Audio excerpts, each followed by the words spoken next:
The stars stretched endlessly across the view screen of the massive ship called Eternal Ember. Commander Tae-hyun stood in the command center, his hands clasped behind his back as he stared into the void. 60,000 years had passed since Earth died. 60,000 years since the Vrakon warships turned humanity's home into burning fragments scattered across space. But humanity had not forgotten. They could never forget. Tae was tall and lean, with gray streaks running through his dark hair despite the age reversal treatments that kept most humans alive for centuries. His eyes carried the weight of generations. He was born on this ship, as were his parents, and their parents before them. Everyone aboard had ancestors who escaped Earth's destruction. The memory of that day lived in every human heart, passed down through stories, records, and grief. "Commander, we're picking up something unusual," said Captain Jin So from her station. She was younger than Tae, barely 100 years old, with sharp eyes and quick reflexes that made her the best pilot in the fleet. Her fingers danced across the controls as data streamed onto her screen. Tae walked over to her station. "What kind of something?" Jin pulled up the transmission on the main display. It was an alien broadcast, coded in the standard galactic language that humanity had learned from intercepted communications over the centuries. The message was routine, a supply ship reporting to its command base. But one detail made Tae's blood run cold. "Those are coordinates," Jin said, her voice tight. "Coordinates to the Vrakon homeworld." The command center fell silent. Every person in the room turned to look at the screen. The Vrakon homeworld, the heart of the empire that had killed Earth. For 60,000 years, humanity had searched for it while hiding in the dark spaces between stars. They had built their strength in secret, prepared their weapons, and waited. Now, by pure chance, they had found it. "Get me Dr. Mina Kang," Tae said quietly. "And wake Admiral Kwan." Mina arrived within minutes. She was the keeper of humanity's memory, the chief xenoarchaeologist who maintained the ancient records from Earth. She carried a data tablet everywhere she went, filled with images and videos from the world that was lost. Mina had dark eyes that always seemed sad, as if she carried the weight of billions of dead souls. "Is it confirmed?" she asked. Tae nodded. "We have their homeworld." Mina's hands trembled slightly as she clutched her tablet. "Then it's time." Admiral Kwan Lee took longer to arrive. At 340 years old, he was the oldest living human. His body was frail despite the medical technology keeping him alive, but his mind remained sharp as steel. He had been a child when Earth died, one of the last humans to actually see the blue planet with his own eyes, before the evacuation ships fled into deep space. The Admiral shuffled into the command center and looked at the coordinates on the screen. For a long moment, he said nothing. Then tears began rolling down his weathered face. "I never thought I'd live to see this day," Kwan whispered. Tae stood at attention. "Sir, I request permission to activate Operation Reckoning." Operation Reckoning was humanity's ultimate plan. For thousands of years, human survivors had scattered across the galaxy, building hidden colonies in asteroid fields, dead systems, and forgotten nebulas. They never stayed in one place too long. They never revealed themselves to other alien species. They grew their numbers in secret, built their weapons in darkness, and waited for this exact moment. Kwan straightened despite his age. "Send the signal to all colonies. Tell them we found the murderers of Earth. Tell them it's time to come home." Over the next weeks, something miraculous happened. From every corner of the galaxy, human ships began moving. They came from ice worlds at the edge of known space. They emerged from hidden bases inside hollow moons. They rose from underwater cities on ocean planets, where no alien had ever thought to look. Thousands of ships, then tens of thousands, all converging on predetermined meeting points. Una Park worked day and night in the engineering sections of Eternal Ember. She was a master engineer, responsible for designing humanity's new weapon systems. While the Vrakon and other aliens had grown comfortable and soft over the millennia, humanity had been forging itself into a weapon. Every generation had improved their technology, learned from their mistakes, and prepared for war. "The weapons are ready," Una reported to Tae. She was young but brilliant, with oil-stained hands and an intense focus that made her one of the most valuable people in the fleet. We've reversed engineered every alien technology we could steal. We've improved on all of it. Our weapons are 50 years ahead of anything the Vrakon have. Tay reviewed the specifications. Plasma cannons that could pierce any known shield. Missile systems with AI guidance that made them nearly impossible to stop. And most importantly, the ability to jump through space faster and more accurately than any other species. Humanity would hit hard, strike fast, and disappear before the enemy could respond. Mina called a meeting of the senior commanders. She brought her ancient Earth records, including something that had been sealed for thousands of years. With shaking hands, she played a recording that made everyone in the room go silent. It was a black box transmission from Earth's final defense fleet. The voices of long-dead human officers filled the room as they desperately tried to fight off the Vrakon assault. The recording captured the moment when the Vrakon deployed their planet-killer weapon, a massive device they called the Starbreaker. The human officers screamed as they watched their homeworld crack apart. The last thing on the recording was a single message. Remember us. Avenge us. When the recording ended, nobody spoke. They didn't need to. Every person in that room felt the same burning need for justice. The Council of Survivors met in the Grand Hall of Eternal Ember. Representatives from every human colony gathered, some attending through holographic projection across vast distances. They debated for 3 days. Some argued for caution, warning that revealing themselves now might lead to humanity's complete extinction. Others demanded immediate action, saying they had waited long enough. On the 3rd day, Admiral Kwan called for a vote. The question was simple. Should humanity emerge from hiding and wage war against the Vrakon Empire? The vote was unanimous. Every single representative voted yes. Tay stood on the bridge of Eternal Ember as the human fleet assembled. It was the largest gathering of human military power in 60,000 years. Hundreds of massive warships, thousands of smaller attack craft, and millions of soldiers ready to fight. They had trained their entire lives for this moment. Send the jump coordinates, Tay ordered. All ships prepare for transition to Vrakon space. Jin smiled from her pilot station. It's going to feel good to finally hit back. As the fleet prepared to jump through space, Tay thought about all the generations that had lived and died waiting for this day. He thought about Earth, beautiful blue Earth, destroyed so long ago that it had become almost mythical. He thought about the Vrakon, who had probably forgotten that humanity ever existed. They would remember soon enough. All ships report ready, Commander, Jin said. Tay took a deep breath. Then let's go introduce ourselves. Jump. The human fleet vanished from dark space in a flash of light, heading toward the heart of the Empire that had tried to erase them from existence. The age of hiding was over. The age of vengeance had begun. Hana Choi adjusted the synthetic skin on her face one more time, checking her reflection in the small mirror. The disguise was perfect.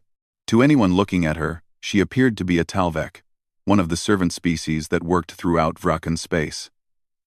The Talvek were small and quiet, barely noticed by their masters. It made them perfect for gathering information. She had spent 3 months getting into position, taking a job as a cleaner in the Vrakon capital city on their homeworld. Every day she scrubbed floors and emptied waste containers while listening to conversations. The Vrakon never paid attention to servants. They spoke freely about military secrets, political plans, and historical events as if invisible workers didn't have ears. Today, Hana was cleaning the Hall of Conquests, a massive museum where the Vrakon displayed their military victories. She moved her cleaning device slowly across the floor while studying the exhibits. There were weapons from defeated species, holographic displays of famous battles, and monuments to Vrakon generals. Then she saw it. The exhibit was labeled, The Human Extermination. First test of the Starbreaker. Hana's heart pounded, but she kept her expression neutral. She moved closer, pretending to clean the area while activating the hidden camera in her cleaning device. The exhibit showed images of Earth before and after. Before, it was a beautiful blue and green world. After, it was nothing but debris and dust. The display explained everything in detail. The Starbreaker was a weapon designed to tear a planet apart from the inside by destabilizing its core. Earth had been chosen as the first test because, according to the exhibit, humans showed dangerous potential for rapid advancement and needed to be eliminated before they became a threat to Vrakan supremacy. Hana recorded everything, fighting to control her rage. The exhibit treated Earth's destruction like a science experiment. The billions of humans who died were listed as simple statistics. The Vrakan were proud of what they had done. She finished recording and quietly left the museum. That night, she transmitted everything back to the human fleet. Meanwhile, across the Vrakan border, Captain Jin Seo was preparing for a very different kind of mission. She sat in the cockpit of her fighter craft, running final system checks. Behind her were 24 other pilots, the best of humanity's Shadow Wing squadron. Their target was a heavily fortified research station in orbit around a dead moon. All ships. This is Shadow Leader, Jin said into her comm. Remember, we're in and out fast. The station has the complete technical specifications for the Starbreaker weapon. We get those files. We get out. Anyone who gets caught stays caught. We can't risk them learning humans are still alive. Not yet. The fighters accelerated toward the station. They flew in complete silence, their engines designed to produce almost no detectable signature. It was technology the Vrakan didn't have.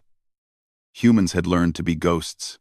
They attached to the station's hull like insects, cutting through the outer wall with plasma torches. Jin was the first inside, her weapon ready. The interior was surprisingly empty. Most research stations like this were automated, with only a small crew of scientists. Sung, you're up, Jin said. Sung Min appeared on her helmet display. He wasn't physically present but operated through a remote connection from the fleet. He was humanity's best AI designer, and he had created a program specifically for this mission. His code slipped into the station's computer network, like water, bypassing every security system. I'm in, Sung said, downloading everything. This is... Oh no. What is it? Jin demanded.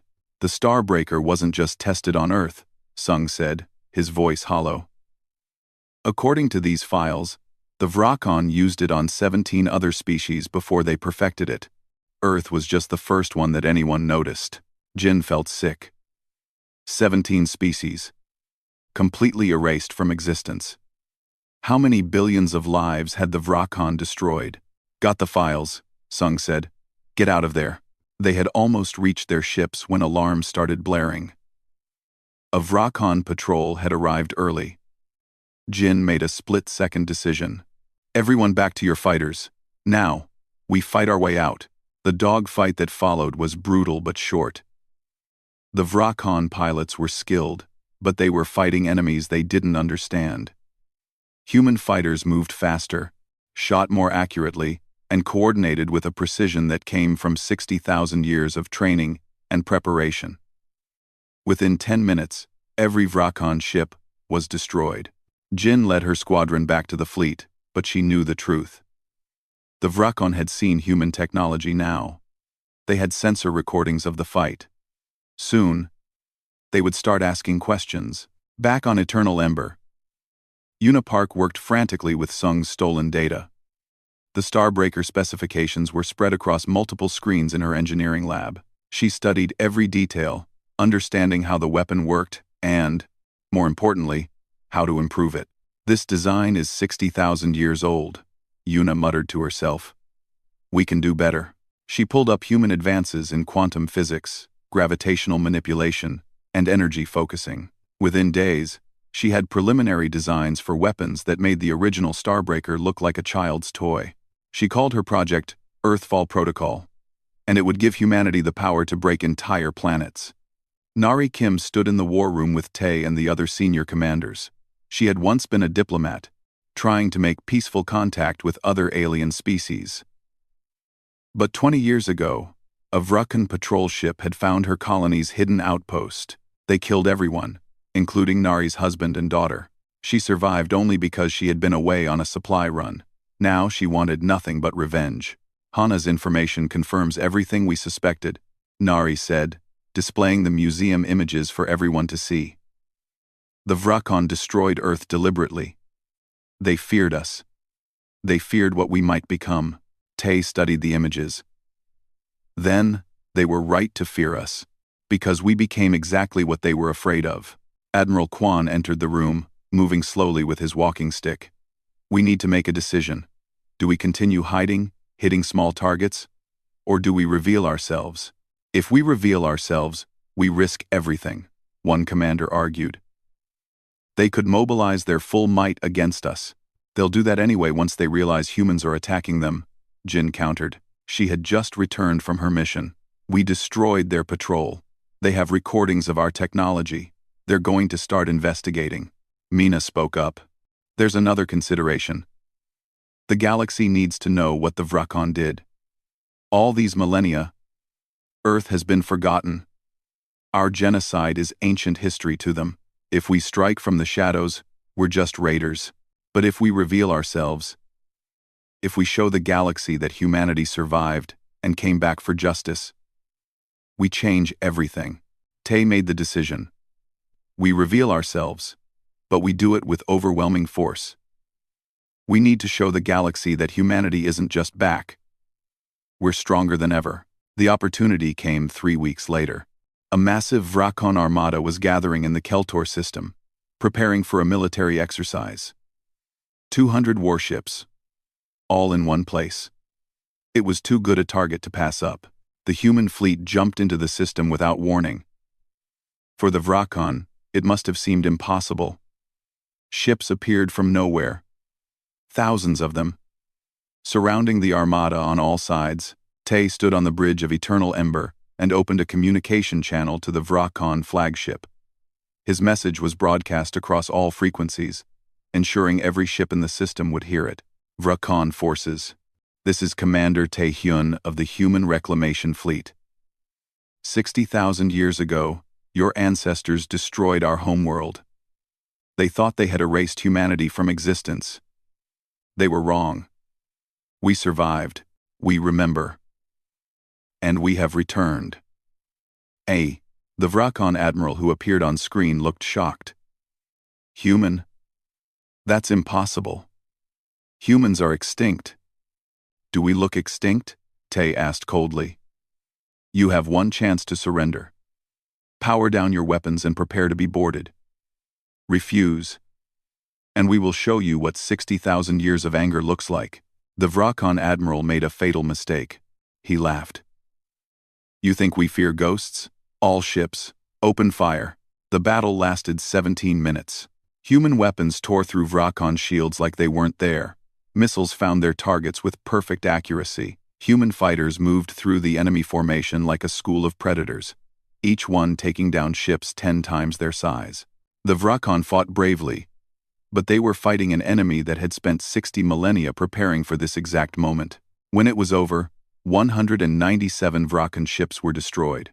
3 survived because Jin personally disabled them rather than destroying them. She wanted prisoners who could carry a message. Tay recorded a message for the survivors to take back to their empire. Tell your leaders that humanity has returned. Tell them we know what they did to Earth. Tell them we are coming for them, and tell them that this was just the beginning. As the crippled Vrakon ships limped away, sensors across the galaxy picked up the battle. Every species with long-range detection equipment saw it. Humanity's secret was out. The ghosts of Earth had returned, and they brought fire with them. The news spread across the galaxy like a shockwave. Humanity, the extinct species from ancient history, had returned with a fleet and a thirst for revenge. On 1,000 worlds, aliens gathered around communication screens to watch the footage of the Keltor battle. They saw human ships moving with impossible precision. Weapons that cut through the supposedly invincible Vrakon armada like knives through paper. The galaxy held its breath and waited to see what would happen next. Day Park stood in the briefing room of the human carrier ship New Dawn, watching the intelligence reports come in. He was young, only 70 years old. Part of what people called the born in the dark generation. These were humans who had never known peace, who grew up training for war from the moment they could walk. Day was a squad leader now, commanding 50 soldiers who were all just as focused on vengeance as he was. Look at this, Day said to his second in command. He pulled up a report on the display. 15 alien species have sent secret messages to our fleet. They're all offering to help us fight the Vrakon. His second smiled grimly. The Empire has a lot of enemies. They're afraid, Day said. They watched what we did to that armada. Now they're wondering if the Vrakon can protect them anymore. Across the fleet, Sora Yang worked in the communications department, sorting through the flood of messages from alien civilizations. Most were curious, some were fearful, and a few were hopeful. She was a communications officer, trained to analyze alien languages and decode their true intentions. One message caught her attention. It was from a species called the Murith, a small civilization that had been conquered by the Vrakon 5,000 years ago. Their message was simple. We remember what freedom was. If you fight them, we will help you. Sora brought the message to Tay. Sir, we're getting offers of alliance from oppressed species across Vrakon space. They want to join us. Tay read through the messages carefully. What do you think? Can we trust them? Some of them, yes, Sora said. The Murith, the Callus, the Benthar people. They've all suffered under Vrakon rule. But others are just opportunistic. They see a chance to gain power and they're trying to use us. Accept the genuine offers, Tay decided. We're not just fighting for revenge. We're fighting to make sure what happened to Earth never happens to anyone else. The human fleet's next destination was sacred ground. After 60,000 years, they were finally going home. Or at least, going to where home used to be. The Sol system looked nothing like the old records. The sun still burned, but everything else had changed. Mars was now a mining operation run by a species called the Dravik. Jupiter's moons had become tourist resorts, and where Earth once orbited, there was only a debris field. But even the debris field had been commercialized. Aliens had built a museum station there, charging admission to tourists who wanted to see the historical site where an ancient species had been destroyed. There were gift shops selling Earth-themed souvenirs, restaurants with authentic human cuisine that was nothing like actual human food, and observation decks where people could take pictures with the planet fragments in the background. When the human fleet arrived, the station's automated defenses activated briefly before someone realized who they were dealing with. The station administrator, a nervous Talvek named Bryn, appeared on the communication screen. Please, we meant no disrespect, Bryn stammered. We didn't know humans still existed. The museum, it's meant to honor your species' memory. Tay's voice was ice cold. You turned our dead world into a tourist attraction. We can close it immediately, Bryn said quickly. We can leave. Just please don't destroy the station. Tay considered it. He wanted to blow the station into dust. But Mina placed a hand on his arm and shook her head slightly. Evacuate all non-humans from the station, Tay ordered. But leave it intact.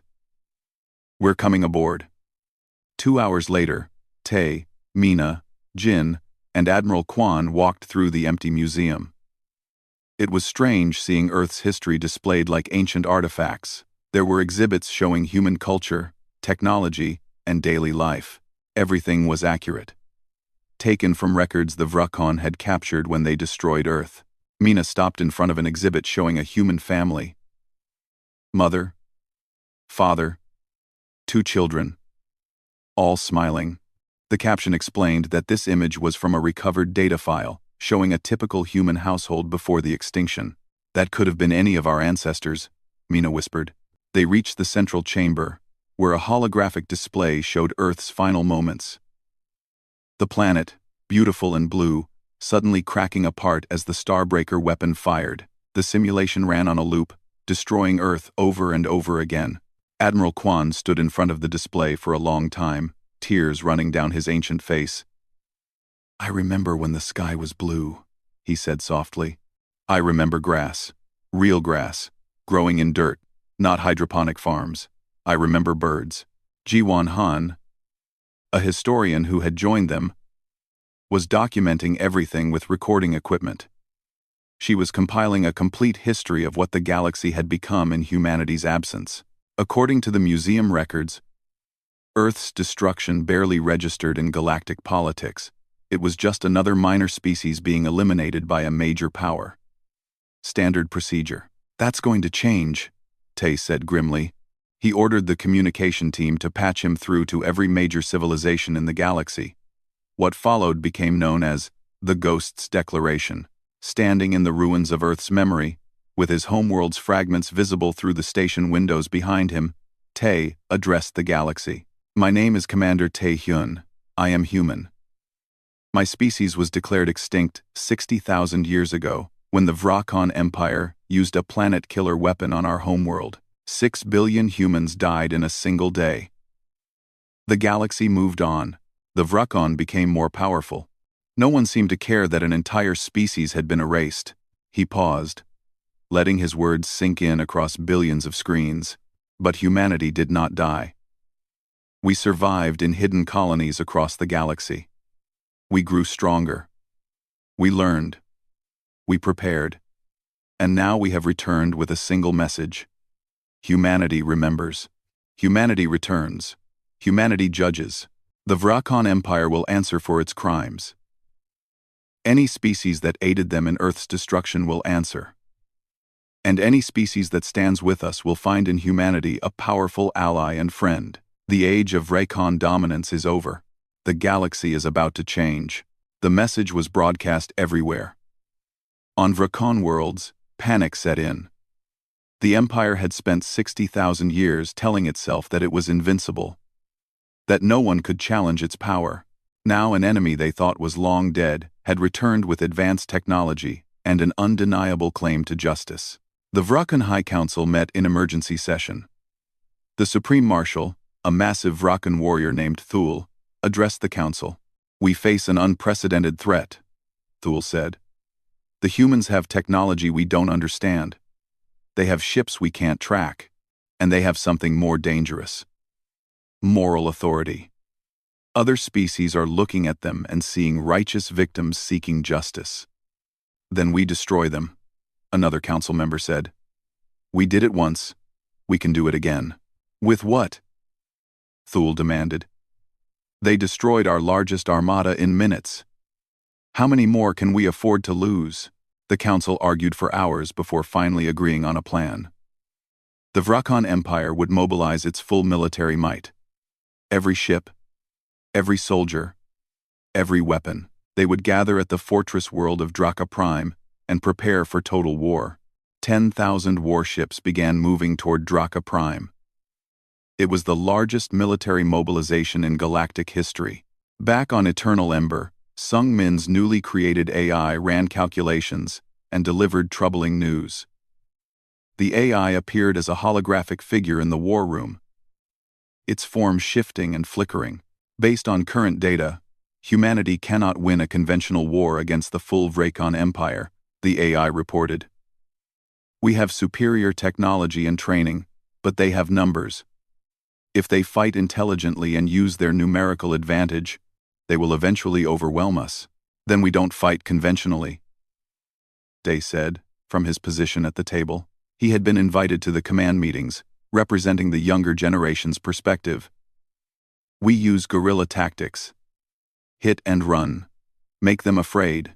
That could work for a while, Yuna said. But eventually, they'll adapt. We need something that ends this war decisively. Tay looked at Yuna. The Earthfall Protocol. Is it ready? Tay looked at Yuna. Yuna hesitated. The Earthfall Protocol was a network of planet-killer weapons, each one far more powerful than the Starbreaker that destroyed Earth. With them, humanity could destroy entire worlds. But using them would make humanity no better than the Vrakon. It's ready, Yuna finally said. But sir, using these weapons means crossing a line we can never uncross. I know, Tay said. And I hope we never have to use them. But we need to be ready for anything. Mina spoke up. We should also consider the intelligence G1 has been gathering. Several current galactic powers provided resources to the Vrakon during Earth's destruction. They're not innocent. G1 projected a list onto the display. The Corvin Federation provided targeting data. The Silth Combine supplied materials for the Starbreaker. The Nexus Alliance looked the other way and allowed Vrakon ships to stage in their territory. Jin slammed her fist on the table. So half the galaxy is guilty of helping murder Earth? Which is why we need to be smart about this, Tay said. If we go after everyone who's guilty, we'll be fighting the entire galaxy. We focus on the Vrakon. The others get a chance to make amends. Admiral Kwan, who had been quiet, finally spoke. Before we commit to this path, I want everyone to understand what we're doing. We're not just seeking revenge. We're reshaping galactic politics. We're telling every species out there that genocide has consequences, even 60,000 years later. We're setting a precedent that will echo for millennia. Good, Day said firmly. Let it echo. Let every species know that you can't just erase another civilization and forget about it. The meeting ended with a decision. Humanity would continue its campaign against the Vrakon Empire, but they would also reach out to other species, building alliances and isolating their enemies. It would be war, yes, but also diplomacy, intelligence gathering, and psychological warfare. As the officers left the room, Tay stood alone at the window, looking at Earth's debris field in the distance. Somewhere in those fragments were the atoms that had once been part of forests, oceans, and cities. Somewhere in that dust were the remains of 6 billion people who never got to live their full lives. We're coming for them, Tay whispered to the ghost of Earth. Justice is coming. The war spread across 12 star systems simultaneously. It was humanity's strategy, designed by Tay and his commanders after studying 60,000 years of military history. The Vrakon expected a traditional war with clear front lines and major battles. Instead, humanity struck everywhere at once, forcing the Empire to spread its forces thin. In the Cortex system, Jin led Shadow Wing against a Vrakon supply depot. In the Velen Reach, Day's ground troops captured an entire planet with minimal casualties by using stealth insertion tactics. In the Harn Belt, human ships ambushed Vrakon patrols before they could send distress signals.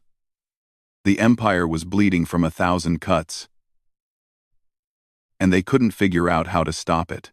But the war was taking its toll on humanity too.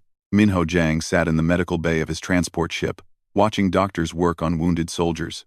Minho was a former pacifist who had spent his entire life believing that violence was never the answer. But when the call to war came, he volunteered anyway. Someone had to fight, and he couldn't let others carry that burden alone. Now, after 3 months of combat, he was starting to question everything. Another 23 wounded today, the chief medical officer told him. And 7 dead. That's over 200 casualties this month. I won. I won. Minho looked at the soldiers in the medical beds. Some would recover. Others would carry their injuries for the rest of their lives. All of them had sacrificed their bodies for revenge against an empire that had wronged ancestors they never knew. Is it worth it? Minho asked quietly. The doctor looked at him sharply. Don't let anyone hear you asking that question. Morale is everything in war. But Minho couldn't stop thinking about it. Was destroying the Vrakon worth the cost humanity was paying? Meanwhile, in a secure laboratory aboard Eternal Ember, Ara Song was making a discovery that would change everything. Ara was a genetic engineer, studying how 60,000 years of living in harsh space environments had affected human biology. This is incredible, Ara muttered as she studied the genetic scans. She ran the tests 3 more times to make sure she wasn't making a mistake. She called Tay to her lab immediately. What did you find? Tay asked.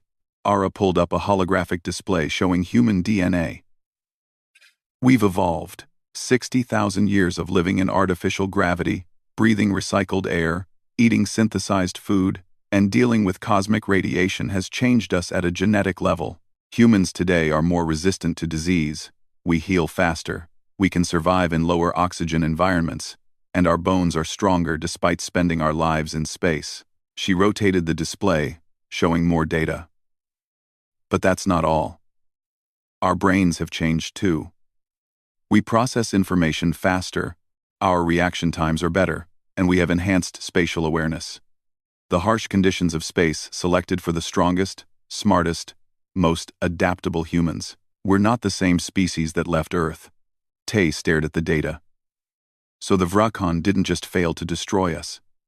They made us stronger. Exactly, Ara said. Every generation that survived was tougher than the last. We're the end result of 60,000 years of natural selection in the most hostile environment imaginable. We're not just fighting with better technology. We're fighting with better bodies and minds. The news spread through the fleet, boosting morale. Humanity wasn't just seeking revenge. They were proving they were superior to those who tried to destroy them. But not everyone was happy with how the war was progressing. Hyunbaek led a team of Black Ops specialists, the ones who handled missions too sensitive to officially acknowledge. He was a cold man, efficient and ruthless. Shaped by a lifetime of preparing for this war, his latest mission had been to infiltrate the Vrakon capital and assassinate the High Council. The mission succeeded. 17 Vrakon leaders died in coordinated strikes that happened within minutes of each other. The Vrakon Empire was thrown into political chaos as different factions fought for control. But Hyun's team also recorded what they saw in the Vrakon capital. Civilians going about their lives. Children playing in parks. Families eating together. Normal people who had nothing to do with Earth's destruction 60,000 years ago. Hyun delivered his report to Tae, along with the video footage. "Target eliminated, sir," Hyun said. "But I need to show you something." He played the footage of Vrakon civilian life. Tae watched silently. "These people don't even know what their ancestors did," Hyun said. "Most of them think Earth is just an old myth. They're not warriors or leaders. They're just people. And we're killing them." Tae's jaw tightened. "They're the enemy, are they?" Hyun challenged. "The Vrakon who destroyed Earth have been dead for thousands of years. These are different people. Descendants, yes, but different." Before Tae could respond, an urgent message came through. Jin had returned from a deep-range patrol mission, and she needed to speak with him immediately. Jin arrived at the command center looking shaken. That was unusual for her. She was normally calm and collected even in the worst situations. "What happened?" Tae asked. Jin pulled up sensor data from her patrol. "We detected a Vrakan colony ship that had engine trouble. When we investigated, we found it was full of refugees. Families fleeing the war zones we created, and sir, there were children on board. Hundreds of them." She looked directly at Tae. "They were defenseless. They couldn't fight back. My orders were to destroy any Vrakon ships we encountered. But I couldn't do it. I let them go." The command center went silent. Jin had directly disobeyed orders. "You let enemy civilians escape," Tae said slowly. "They weren't enemies," Jin shot back. "They were refugees. Children. If we start killing children, how are we any different from the ones who destroyed Earth?" The question hung in the air. Tae felt the weight of command pressing down on him.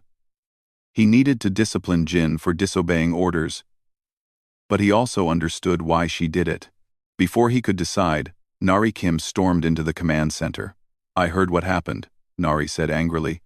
"Captain Jin let enemy ships escape. She should be removed from command." "They were refugees," Jin said. "They were Vrakon," Nari shouted. "Their species killed my family. They killed Earth. Every single one of them deserves to die." "Even the children?" Mina asked quietly. She had been observing from the side of the room. Nari turned to her. "Yes. If we leave their children alive, they'll grow up to fight us. We need to end this species completely, just like they tried to do to us, so we become exactly what we're fighting against," Minho said. He had entered the command center without anyone noticing. "We become the genocidal monsters." The argument erupted into chaos. Officers took sides, some supporting complete destruction of the Vrakon, others arguing for restraint. Voices raised, accusations flew, and humanity's unified front started cracking. "Enough!" Admiral Kwan's voice cut through the noise. The old admiral had been sitting quietly, but now he stood, leaning heavily on his walking stick. "I am the last human alive who actually saw Earth," Kwan said. "I was 7 years old when the planet died. I remember my mother putting me on an evacuation ship. I remember watching through the window as our world cracked apart.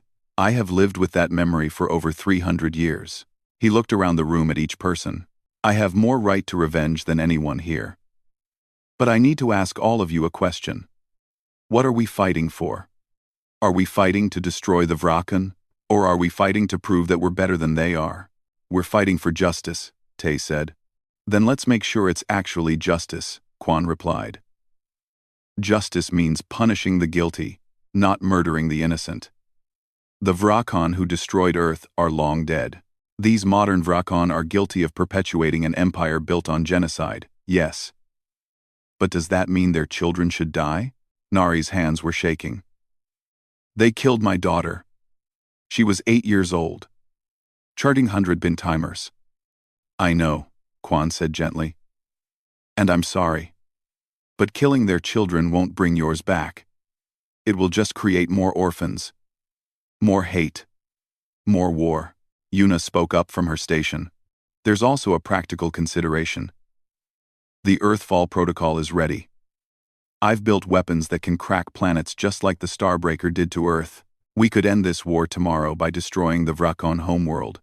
But if we do that, we prove every fear they ever had about humanity was justified.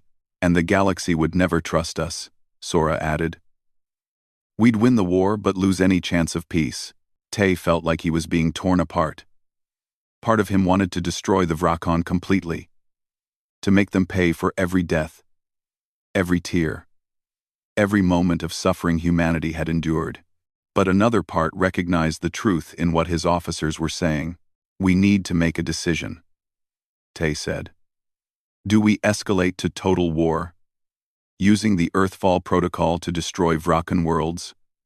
Or do we find another way? Before anyone could answer, a priority message came through from the Vrakan Empire. They wanted to negotiate. Tay opened the channel. A Vrakan commander appeared on screen, looking exhausted and defeated. Commander Tay Hyun, the Vrakan said. I am General Kor. I speak with the authority of the Vrakan Remnant Council. We wish to discuss terms for ending this conflict. Surrender? Tay asked. A ceasefire. Kor clarified. With negotiations to follow. We have analyzed your capabilities. We know about your planet-killer weapons. We know you could destroy our homeworld. But we also know that doing so would make you the very thing you claim to hate. So we are offering a chance for both sides to step back. Tay muted the channel and looked at his officers. This was the moment. They could reject the offer and continue the war until the Vrakan were completely destroyed. Or they could talk and risk showing weakness. What do we do? Jin asked. Admiral Quan stepped forward. We talk. But we go in from a position of strength. We show them the Earthfall weapons. We make them understand that we could destroy them, but choose not to. That's how we prove we're better than them. Tay unmuted the channel. General Kor, we will meet with your representatives. But understand this. We're not interested in half measures. The Vrakan Empire as it exists today must end. What we're negotiating is whether your species survives that ending. Kor nodded slowly. Understood. We will send coordinates for a neutral meeting location. The channel closed. Tay looked at his command crew, seeing hope and fear in their eyes. Get me everything we have on Vrakan, honor codes and negotiation traditions, Tay ordered. If we're going to do this, we do it right. Humanity has waited 60,000 years for justice. We're not going to waste this chance. The human fleet surrounded Vrakor Prime like a steel cage. Thousands of warships hung in orbit around the Vrakan homeworld. Their weapons powered and ready. On every ship, the Earthfall Protocol weapons were armed and targeting the planet's core. One command from Tay, and the world that spawned the empire that destroyed Earth would crack apart just like humanity's home had 60,000 years ago. The planet's inhabitants knew it too. Every Vrakan on the surface understood that they were moments away from extinction. The cities below had gone quiet. No ships tried to escape. They simply waited to see if humanity would show mercy or deliver justice through annihilation. Tay stood on the bridge of Eternal Ember, looking at the blue and green world below. Vrakor Prime was beautiful. It reminded him of the old pictures of Earth. Though the continents were shaped differently, and the oceans were a darker shade of blue. It was home to 8 billion Vrakon civilians who had never fired a shot at Earth, who didn't even know what their distant ancestors had done. All weapons show ready status, Yuna reported from her station. Her voice was steady, but Tay could see her hands trembling slightly. She had built these weapons. If he gave the order, she would be responsible for destroying an entire world. The Vrakon delegation is ready to meet, Sora said. They're waiting aboard the neutral station. Admiral Quan placed a hand on Tay's shoulder. The old admiral looked even more frail than usual. The stress of the war was taking its toll on his ancient body. Whatever you decide, Quan said quietly, make sure it's something you can live with for the next 300 years. Because you will have to live with it. Every single day. Tay nodded. He had one more thing to do before the negotiations began. He opened a channel to broadcast to every screen on Vrakor Prime. 8 billion Vrakan would see his face. They would hear his words, and they would understand exactly what humanity was capable of. People of Vrakor Prime. Tay began. My name is Commander Tay Hyun. I am human. 60,000 years ago, your ancestors used a weapon called the Starbreaker to destroy my species' homeworld. 6 billion humans died. Our cities, our culture, our history, everything was reduced to floating debris. He paused, letting his words sink in. I want to show you something. Mina transmitted the ancient black box recording from Earth's final defense fleet. The Vrakon people heard the screams of dying humans as their planet was torn apart. They saw the footage of Earth cracking into pieces. They witnessed the genocide their ancestors had committed. Across Vrakor Prime, millions of Vrakon watched in horror. Many had thought the story of Earth was exaggerated or propaganda. Now they saw the truth with their own eyes. We have weapons now that could do the same thing to your world, Tay continued. We could destroy Vrakor Prime in minutes. We could make your species feel the same pain you inflicted on us. An eye for an eye. A world for a world. He let that threat hang in the air for a moment. But we're not going to do that. Do you know why? Because if we destroyed your world, we would become exactly what we're fighting against. We would be murderers of billions. We would prove that the Vrakon were right to fear humanity, right to try to destroy us first. Instead, we're going to give you a choice. Your leaders can surrender unconditionally and face justice for the crimes of your empire. Or you can fight, and we will dismantle your civilization piece by piece until nothing remains. Choose wisely. You have one day. The transmission ended. The negotiations took place on a neutral station in orbit between Vrakor Prime and its largest moon. The Vrakon delegation was led by Tharn, a young military commander who had risen to power after Hyun's team assassinated the old High Council. Tharn was barely 100 years old, young for a Vrakan leader. He entered the negotiation chamber with his advisors and stopped when he saw the humans waiting for him. This was the first time most Vrakon had seen humans in person. They had expected monsters. Instead, they saw people who looked tired and sad, but determined. Tay sat at the head of the human delegation, with Admiral Quan beside him. Mina, Jin, Nari, and several other senior commanders filled out the rest of the human side. Commander Tae-hyun, Tharn said formally. I come to negotiate the terms of peace. Peace? Nari said sharply. You murdered 6 billion humans, and you think you can negotiate peace? Tharn met her angry gaze. I personally murdered no one. I wasn't even born when Earth was destroyed. But I acknowledge that my species carries the guilt of that crime. That's why I'm here. Tay raised a hand to silence Nari. What are you offering? Unconditional surrender, Tharn said. The Vrakan Empire will dissolve. We will submit to war crimes tribunals. We will pay reparations to humanity. We will cede territory and reduce our military to a defensive force only. In exchange, you spare our homeworld and allow our species to continue existing. That's not enough, Day said. He had been included in the delegation to represent the younger generation's perspective. You think you can just apologize and everything is forgiven? No, Tharn said. I know you'll never forgive us. I wouldn't forgive us if I were you. But I'm asking you to choose justice over revenge, punish the guilty, hold us accountable, but don't kill billions of innocent people. Admiral Kwan spoke for the first time. How do we know your species has changed? How do we know that in another 60,000 years, you won't rebuild your empire and try this again? Tharn looked at the old admiral with something like respect. You don't know that. You can't know that. All I can do is promise that we will remember. We will teach our children about Earth. We will make sure every Vrakon knows what our ancestors did and why it was wrong. And we will spend the rest of our existence trying to atone for it. Mina studied Tharn carefully. She had spent her life learning to read people, and she saw genuine remorse in the young Vrakon's eyes.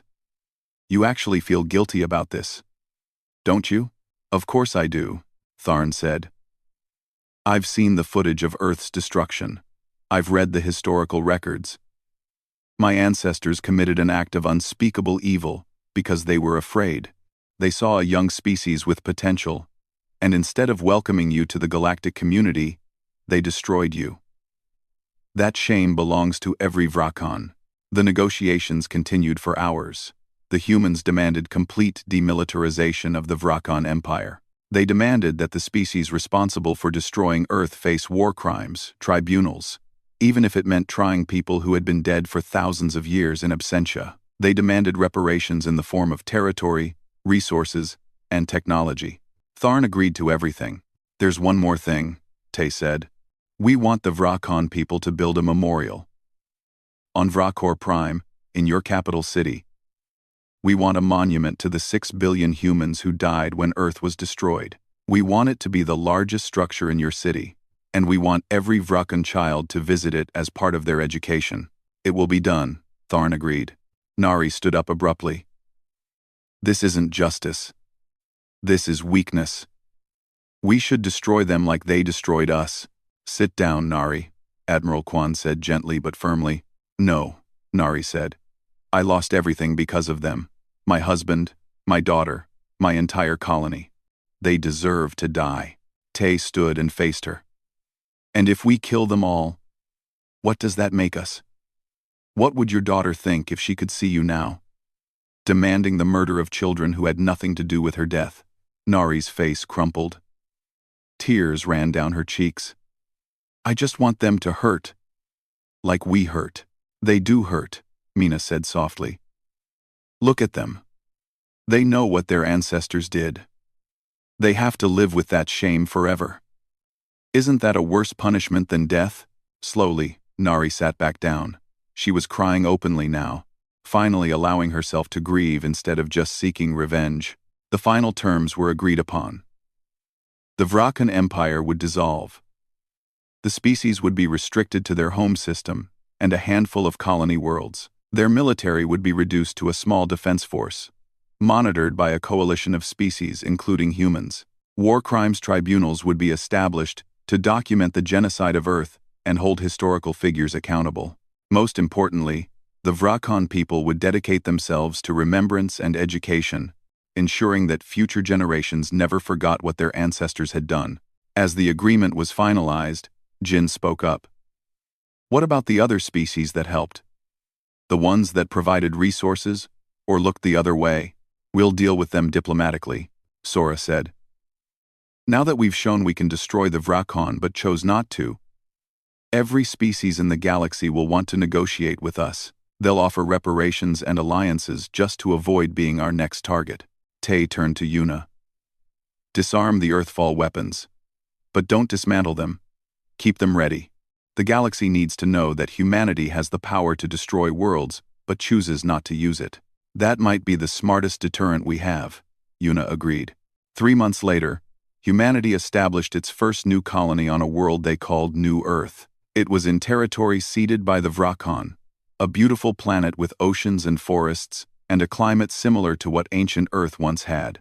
Thousands of humans emerged from cryogenic sleep, ready to build a new home. Mina stood on the surface of New Earth, feeling wind on her face for the first time in her life. Real wind, not recycled air from ship ventilation systems. She knelt down and touched the grass with her bare hands, feeling the blades between her fingers. "This is what we fought for," she whispered. Across the galaxy, the new order was taking shape.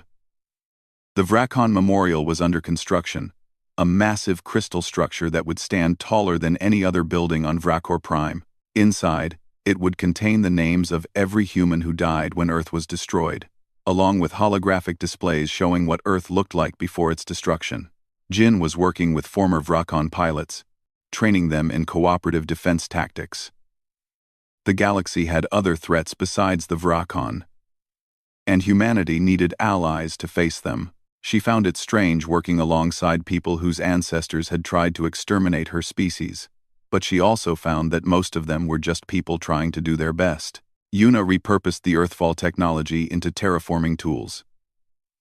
The same science that could crack a planet apart could also reshape atmospheres and stabilize unstable worlds. She was using it to prepare additional planets for human colonization. Sora established formal diplomatic relations with over 50 alien species. Many of them had suffered under Vracon rule and were grateful that humanity had ended the Empire without destroying the species. Humanity was becoming a major political force in galactic affairs. Admiral Quan died peacefully in his sleep 6 months after the peace treaty was signed. He was laid to rest on New Earth, the first human buried in real soil since Earth's destruction. His funeral was attended by humans and aliens alike. Even Tharn came to pay his respects. At the funeral, Tay gave the eulogy. Admiral Quan was the last person who remembered Earth with his own eyes, Tay said. He carried that memory for over 300 years. He could have let it turn him bitter and cruel. Instead, he used it to guide us toward justice instead of vengeance. He showed us that remembering the past doesn't mean being trapped by it. We came back for vengeance. We had every right to it. But because of people like Admiral Quan, we chose something better. We chose to prove that humanity's real strength isn't in our weapons or our technology. It's in our ability to hold on to our principles, even when we have the power to abandon them. 100 years later, New Earth had grown into a thriving world with millions of human inhabitants living alongside alien neighbors. The Vracon Memorial stood completed on Vracor Prime, visited by millions of people every year from dozens of species. In a classroom on New Earth, human and Vracon children studied together. Their teacher was explaining the history of the war, using primary sources and testimonies from both sides. So humanity could have destroyed the Vracon homeworld but didn't, a young Vracon student asked. That's correct, the teacher said. Why not? A human student asked. After what they did to Earth? The teacher, who was human, smiled sadly. Because destroying them would have meant becoming like them. Humanity survived 60,000 years of extinction by holding on to what made them human. They didn't just survive through technology or weapons, they survived through their values. When it mattered most, they proved those values were real. She pulled up images of both Earth and Vracor Prime on the display. 2 worlds. Both could have been destroyed. One was, one wasn't. The difference between those 2 outcomes is the difference between the Vracon, who destroyed Earth, and the humans who spared Vracor Prime. That difference is what we study. That difference is what we remember. Will we ever do something like that again? The Vracon child asked quietly. Will my species ever commit genocide again? Not if we remember, the teacher said. Not if we keep teaching this history. Not if we honor the memory of what was lost and what was spared. Across the galaxy, humanity's dark fleet remained ready. Hidden in deep space, massive warships and terrible weapons waited in case they were ever needed. But they weren't needed. The galaxy had learned its lesson. You couldn't just destroy a species and forget about it. Even after 60,000 years, justice would find you. But more importantly, the galaxy had learned that humanity was different. They were strong enough to destroy their enemies, but wise enough to show mercy. They were powerful enough to demand vengeance, but principled enough to choose justice. On New Earth, in the capital city of Haven, a monument stood in the central plaza. It was a simple stone structure, with names carved into it. The names of everyone who died in the war against the Vracon, humans and aliens alike, because the war had cost lives on both sides. At the base of the monument was a plaque with a single sentence that became humanity's new motto. We survived to prove we're better, not to become them. And in orbit above New Earth, visible in the night sky. A small sphere contained a sample of Earth's debris. Inside that sphere were atoms from the homeworld, kept as a reminder of what was lost and what was saved. Humanity hadn't just survived extinction. They had transcended it. They proved that survival wasn't about being the strongest or the most ruthless. It was about being wise enough to know when to fight and when to forgive, when to destroy and when to build, when to remember and when to let go. The age of vengeance was over. The age of wisdom had begun.